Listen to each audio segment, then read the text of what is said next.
Assalamualaikum warahmatullahi wabarakatuh. Bismillahirrahmanirrahim. Alhamdulillahirabbil alamin. Wassalatu wassalamu ala asyrafil anbiya'i wa imamil mursalin sayyidina wa maulana Muhammadin wa ala alihi wa sahbihi ajma'in.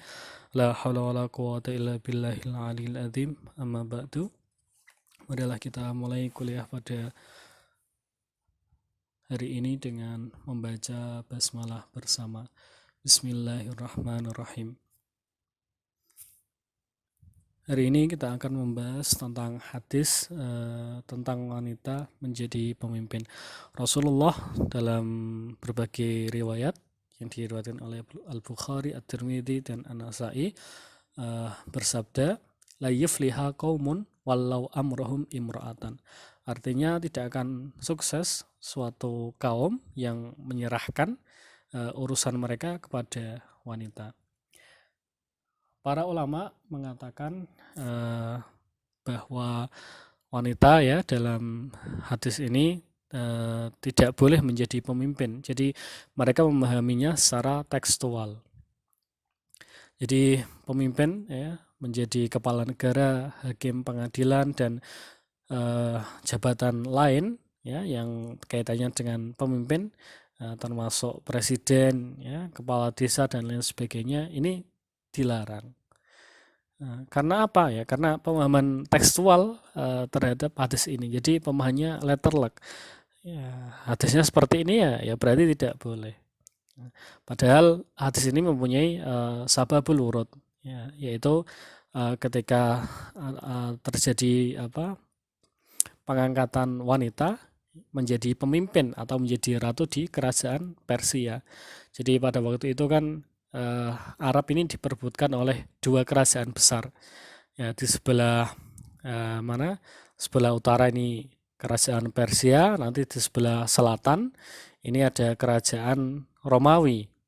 Ya, ini pengangkatan wanita ya menjadi ratu di Persia ini terjadi pada tahun 9 Hijriah. Ini dapat kita lihat syarahnya nanti di Fathul Bari ya dan berbagai syarah hadis yang lain. Ini penjelasannya sangat luas. Jadi kalau kita tidak tahu sababul wurudnya ya nanti kita ya pemahamannya sempit. Ya, tidak tahu kenapa muncul hadis seperti ini. Nah, pada waktu itu ya tradisi di kerajaan-kerajaan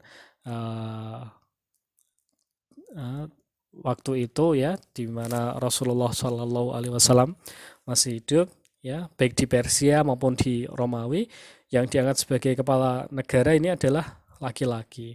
Nah, pengangkatan wanita ya menjadi ratu di Persia pada tahun 9 Hijriah ini menyalahi tradisi yang ada.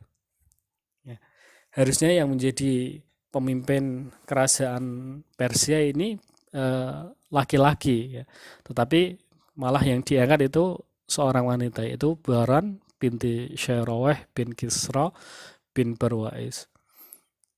Kenapa dia diangkat sebagai pemimpin? Karena pada waktu itu ayah Baran ini meninggal dan anak laki-lakinya, saudara Baran ini tewas ketika melakukan perebutan kekuasaan. Oleh karena itu untuk mengisi kekosongan pemimpin ya, kekosongan raja ya, itu kemudian Baran dijadikan sebagai ratu. Itu. Jadi ini kita tidak tahu ya, Baran ini dia punya pengalaman di bidang politik ya, kerajaan atau tidak, punya kompetensi atau tidak. Nah, ini kan nanti akan berpengaruh terhadap kepemimpinannya. Ya. Nah, kalau dalam tradisi kerajaan itu kan yang menjadi putra mahkota ya dipersiapkan dengan sebaik-baiknya ya, diajari latihan fisik ya, memimpin tentara, kemudian diajak musyawarah dalam hal-hal yang berkaitan dengan kerajaan ya, dijadikan sebagai wakil raja dan lain sebagainya sehingga dia banyak pengalaman dan ketika misalnya ayahnya atau rajanya sudah tidak ada, maka putra mahkota tersebut sudah mempunyai pengalaman yang sangat luas sehingga tidak kaget dan mempunyai kompetensi untuk menjadi seorang raja. Nah ini kan nanti Buaran ini tidak punya seperti itu karena menjadi ratu yang tanpa persiapan ya, tidak punya kompetensi ataupun tidak punya pengalaman di bidang kerajaan. Nah nanti kita akan sampai kepada kakek Buaran ya. Kakek Buaran ini namanya adalah Kisra bin Barwais bin Anushirwan.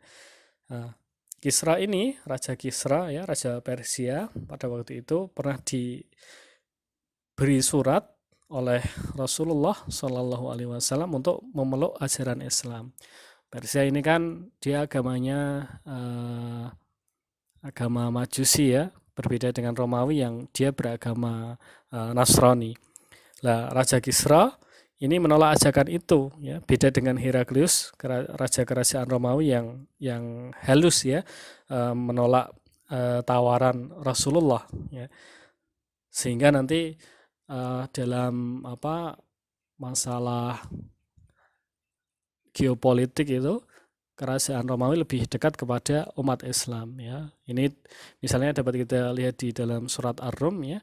Alif Lam Mim ghulibatir Rum fi adnal ardi wa hum min ba'di ghalabihim sayaghlibun. Karena apa? Karena ketika itu orang musyrik itu lebih memihak kepada raja-raja kerajaan Persia. Sehingga ketika Romawi itu dikalahkan Persia dalam suatu peperangan, orang-orang musyrik ini senang. Oh, ini temanmu orang-orang Romawi sudah kalah, kita yang menang. Nanti kalian yang giliran akan kalah melawan kami. Nah, orang musyrik mengatakan seperti itu, sehingga turunlah ayat itu nanti Alif Lam Mim ghulibatir Rum. Jadi orang Romawi itu memang dikalahkan, tetapi wahum mim ba'di ghalabihim sayaghlibun. Mereka akan menang dalam beberapa tahun. Gitu. Nah ini Raja Kisra Raja Persia ini menolak dan surat Kanjeng Nabi itu dirobek ya. Kalau sekarang kan pakai email itu nggak bisa dirobek ya, paling diblokir atau paling ya dihiraukan saja ya, dimasukkan ke spam itu. Nah, tapi itu kan hanya yang punya email saja yang tahu. Kalau zaman dulu itu ya orang dapat surat itu kan dibacakan semua orang tahu yang hadir di situ. Jadi nanti yang rasulnya pembawa surat itu nanti juga mendengarkan ya, sesuai enggak yang ditulis dengan yang dibaca. Nah, kemudian Rasul menerima laporan bahwa surat ajakan memeluk Islam itu dirobek-robek oleh Raja Kisra.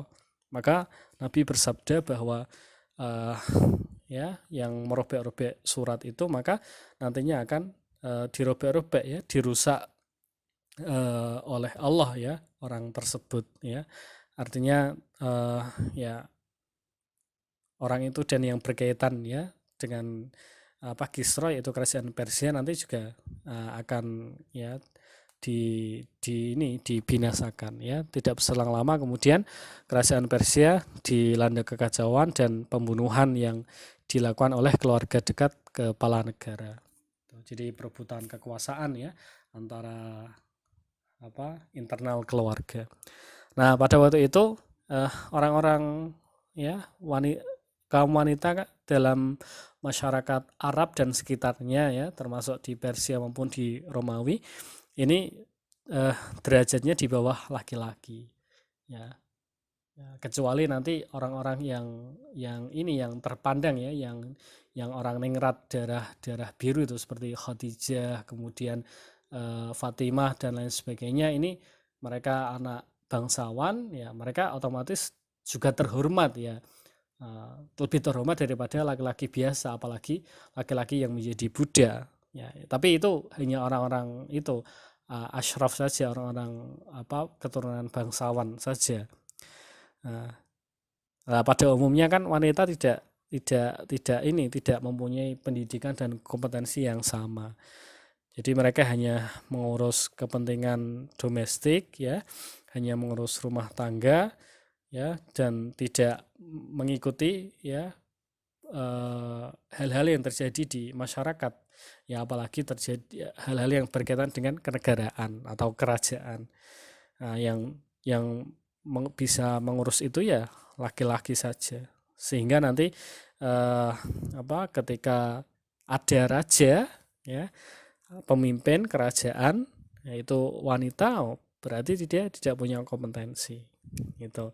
Oleh karena itu maka Nabi kemudian bersabda, la yufliha qaumun walau amrohum imra'atan. Itu ini terkait dengan budaya dan tradisi yang ada pada waktu itu. Jadi Rasul itu bukan berarti bias gender, tetapi ya keadaan pada waktu itu memang seperti itu, ya. Jadi banyak yang walaupun di lingkungan kerajaan tidak mempunyai pengalaman yang cukup di bidang politik dan kenegaraan itu. Nah, sekarang kan sudah banyak berbeda, ya. Jadi semua sudah punya akses yang sama terhadap pendidikan, ya, akses yang sama dalam berpolitik, ya, walaupun itu masih jauh dari angan-angan, ya, hanya formalitas saja untuk memenuhi kuota 30% perempuan, ya. Kemudian juga masalah pekerjaan, ya, masalah di ruang publik dan lain sebagainya itu kan sudah setara, sehingga sekarang ya tidak hanya laki-laki tapi juga perempuan nanti punya kompetensi yang sama dan bisa bersaing di tingkat yang sama, ya, untuk sesuatu yang diperebutkan. Jadi mereka bisa juga untuk nyalon sebagai presiden, wali kota, ya, menjadi menteri dan lain sebagainya. Ya, jadi itu tidak masalah, ya. Karena apa? Karena ya kompetensinya sama. Gitu. Jadi inilah nanti pentingnya untuk memahami hadis secara kontekstual. Jadi hadis-hadis itu kemudian bisa dikontekskan dan tidak menjadi teks yang mati, tetapi masih hidup sampai sekarang dan bisa dimaknai kembali atau disesuaikan dengan perkembangan zaman yang kita alami sekarang itu. Bahkan di Al-Quran juga kan ya banyak memberikan peluang kepada wanita juga dan laki-laki untuk melakukan berbagai amal kebajikan. Pada waktu itu juga istri-istri Rasulullah kan pada protes itu, kenapa kok yang disebutkan hanya